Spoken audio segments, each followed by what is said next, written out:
안녕하십니까. 유방외과 전문의 이양민입니다.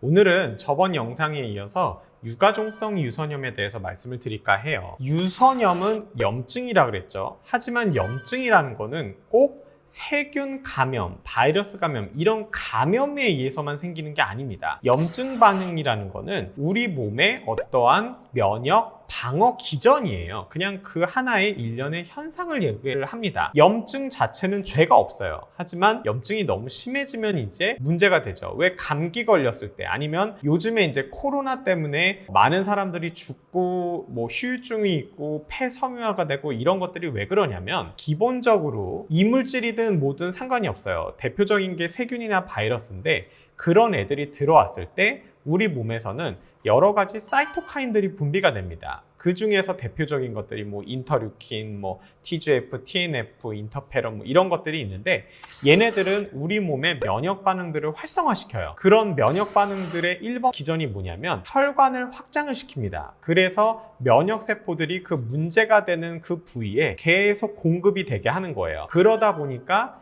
염증이 있는 곳은 빨개집니다. 그리고 부종이 생기죠. 그런 과정 중에서 너무 과도하게 사이토카인이 분비가 되면 염증 반응이 너무 심하게 생기는 거예요. 그래서 메르스나 코로나 바이러스 같은 애들이 폐에 가서 염증을 너무 많이 일으키니까 폐가 딱딱하게 굳어버리는 거예요. 폐섬유화가 진행이 되고 그것 때문에 죽거나 후유증이 생기는 거죠. 그리고 감기 걸렸을 때 너무 아파 뭐 이런 것도 결국엔 면역 반응, 염증 반응 때문에 생기는 겁니다. 그래서 이 염증 반응이라는 거는 이렇게 우리 몸에서 방어 기전에 있어서 중요한 건데 이게 외부에서 들어오는 세균들이나 바이러스에 대해서 발동을 해야 되는데 그냥 발생이 되는 경우가 있어요. 언제냐? 바로 내 몸인데 내 몸이 아닌 것처럼 인식을 할 때, 즉 자가 면역 질환이 있을 때 이런 일이 생깁니다.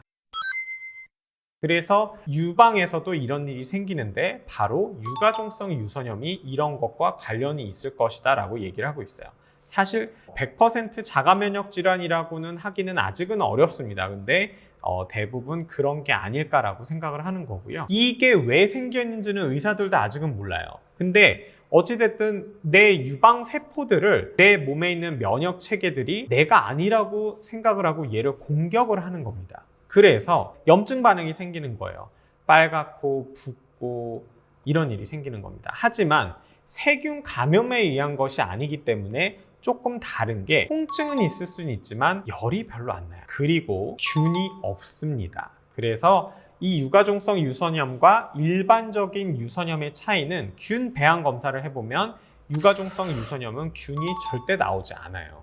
이런 차이가 있습니다. 그리고 유가종성 유선염을 일으키는 원인이 꼭 자가 면역 질환만 있는 건 아니에요. 바이러스 감염이라든지 환경 호르몬이라든지 뭐 이런 것들도 있을 수가 있는데 그런 거는 많지는 않습니다. 자, 그러면 이 유가종성 유선염이 그러면 과연 뭘까? 한마디로 그냥 유방에 염증이 생기면서 유방 조직이 단단해지고 붓고 아프고 고름이 생기고 이런 일이 발생을 하는 겁니다. 근데 일반적으로 거의 감염에 의한 유선염이랑 똑같기 때문에 임상적으로 얘를 구별하기가 쉽지가 않아요. 좀 경험이 많으신 유방 전문의들도 초음파를 해봤을 때 애매할 때가 굉장히 많습니다. 그래서 얘는 어떻게 진단을 하냐? 일단 기본적으로 유선염이 발생을 하면 세균 감염이든 아니든 기본적으로 항생제 치료는 시작을 하게 돼 있어요. 근데 항생제 치료를 1주에서 2주 정도를 했는데 전혀 호전이 없고 악화되고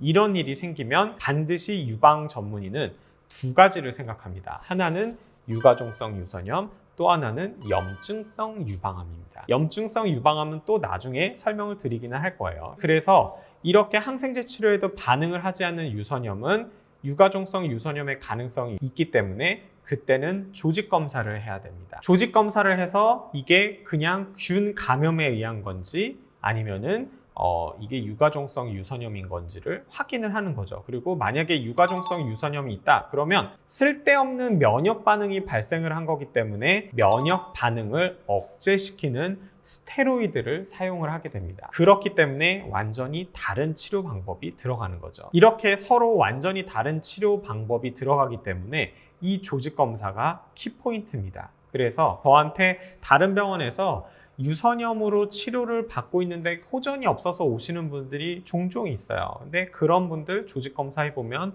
유가종성 유선염으로 나오시는 분들도 꽤 많습니다. 그래서 반드시 내가 유선염으로 치료를 받고 있는데 잘 안 나는 것 같다 그러면 먼저 의사분한테 혹시 조직 검사가 필요한 거 아닌가요? 유가종성 유선염 아닌가요? 이렇게 말씀을 좀 한번 해보세요. 그러면 그럴 수도 있겠구나 깨우칠 수도 있고, 아니면 조금 뭐 산부인과나 내과 선생님이었다면 유방 전문의한테 이제 진료 의뢰를 해서 치료 받을 수 있도록 연계를 해 드릴 거예요. 그래서 오늘은 이 유가종성 유선염이 어떤 것인지에 대해서 좀 말씀을 드렸고, 다음 시간에는 이 치료에 대해서 조금 더 자세히 말씀을 드리도록 하겠습니다. 감사합니다.